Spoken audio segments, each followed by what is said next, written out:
साथीहरू सबैजनालाई नमस्कार। सबैजना सन्चै हुनुहुन्छ होला। म पनि एकदमै सन्चै छु। आज भने मैले मिनी भ्लग जस्तो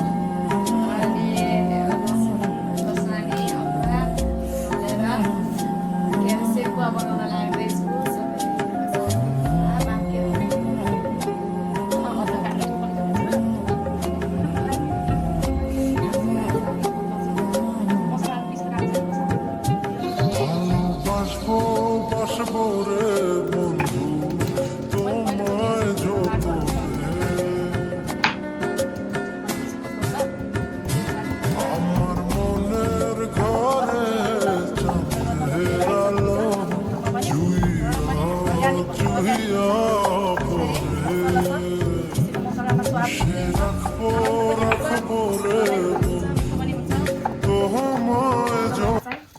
सिलौटोमै धसा धसा पारिदिएको छु।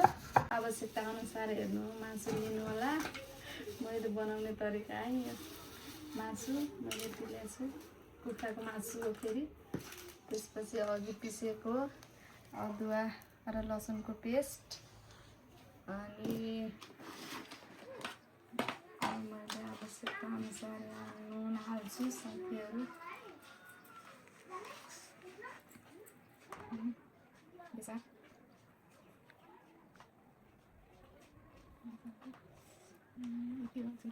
सुक्नेको धुलो पहिले पिसेर राख्नु पारेछ घरमा, त्यही मैले हालेको थिएँ। त्यहाँबाट यसमा थोरै मैले सुक राख्छु। कागती राखेको एकदम राम्रो हुन्थ्यो।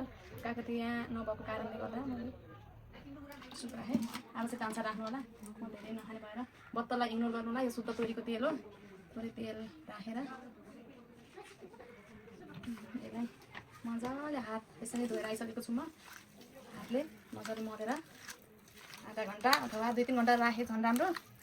अहिले समय छैन हामीसँग। अहिले भर्खर बनेको पलानोकै हो, त्यही कारणले समय नभएर हामीले अब आधा घन्टा जति यसलाई फ्रिजमा राख्छौँ। डिप फ्रिजमा मसलाहरू नुनहरू भित्र पसिसक्यो भने आगो फुकेर आगोमा मजाले यसलाई बनाउनुपर्छ। अनि टमाटर टिमुर हालेर खुर्सानी टमाटरको अचार किनेर खानुपर्छ साथीहरू। खानुभयो आउनु होला। पञ्चपुरी नगरपालिका वडा नम्बर 3 तोकमा। अनि मेरो नयाँ आइडी हो यो युट्युब च्यानल पनि। हेर्ने साथीहरू सबैजनाले सब्सक्राइब गरिदिनु होला। म यस्तो युट्युब च्यानल खोल्छु भनेको पहिलेबाट भएको थिएन। यो मिक्स भइसकेको छ।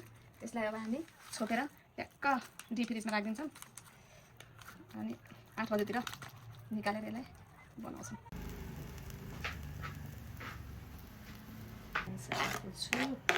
प्याज लसुन ल्याएको छु, धनियाँ ल्याएको छु, एउटा प्याज काटौँ। प्याज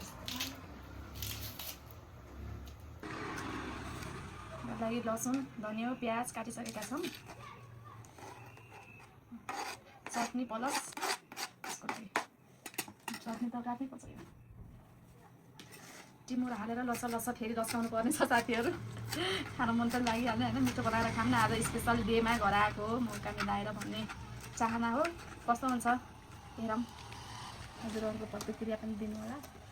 सेकुवा बनाउन अब हामी तयारी अवस्थामा छौँ। अझै आधा घन्टा राख्ने भनेको 1.5 घन्टा नै भयो क्या। आफ्नो कामको व्यस्तताले अलि रस मिठो होस् भनेर पनि हो।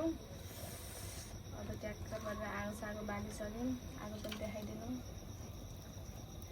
त्यसपछि अब सेकुवा बनाएर बाँकी फेरि एकछिन पछाडि बनाइसके पछाडि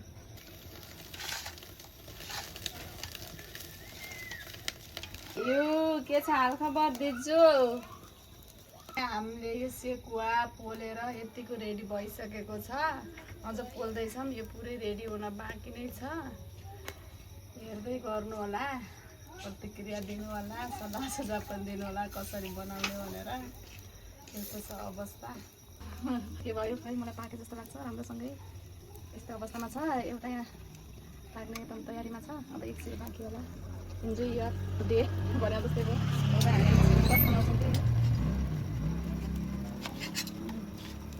पाकिसकेको छ। तयार भयो। अब बुझेरमा यस्तो गरेर सिल नभएको अवस्था। अस्ति अघि हामी अस्ति हो नि हामीले देखेको। त्यहाँदेखि सिल त देखाएको थियौँ। अब के आवश्यक पर्ला भनेर ल्याएनौँ। आज फेरि आवश्यक परिहाल्यो। साथीहरू मैले यो सेकुवाको लागि चटनी रेडी गर्दैछु। यो चटनीमा मैले लसुन, आवश्यकता अनुसार नुन, त्यसपछि खुर्सानी अनि धनियाँ अनि टिमुर हालेको छु। जिरा धनियाँ किन हालेन भन्दाखेरि सुकेको जिरा यो टिमुरको स्वाद हराउँछ भनेर हालेको छैन। मिठो हुन्छ होला सायद जस्तो मानिरहेको छु, हेर्नु होला। यस्तो भएको छ, यस्तो भयो। धेरै मसिलो मैले बनाएन। यो सेकुको लागि अहिले मल्नको लागि यो हरियो धनियाँ, लसुन, त्यहाँबाट प्याज, यो गोलभेडा पोलेको अनि सेकुवा यहाँ छ, बन्दैछ। त्यहाँ पनि देखाइदिनु त, चुलोमा पनि बन्दैछ। प्याज अनि यो लसुन, त्यसपछि हरिया धनियाँ अनि यो तेल पनि हालेको छु।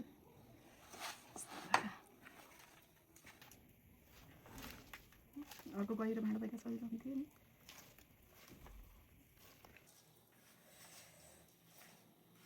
यदि तपाईँहरूलाई पनि युट्युबमा हालिदिएको छु, लास्टसम्म हेर्नु होला रेसिपीको लागि पनि। त्यो चट्नीमा चोपेर म चाहिँ आज हामीले यस्तो ड्रिङ्क यो ल्याएको छु। अब मैले यो नखाने भएर यो छ अनि यो भुजा छ। अब मैले च्याट्टै यसमा चोपेर खान्छ है कस्तो छ।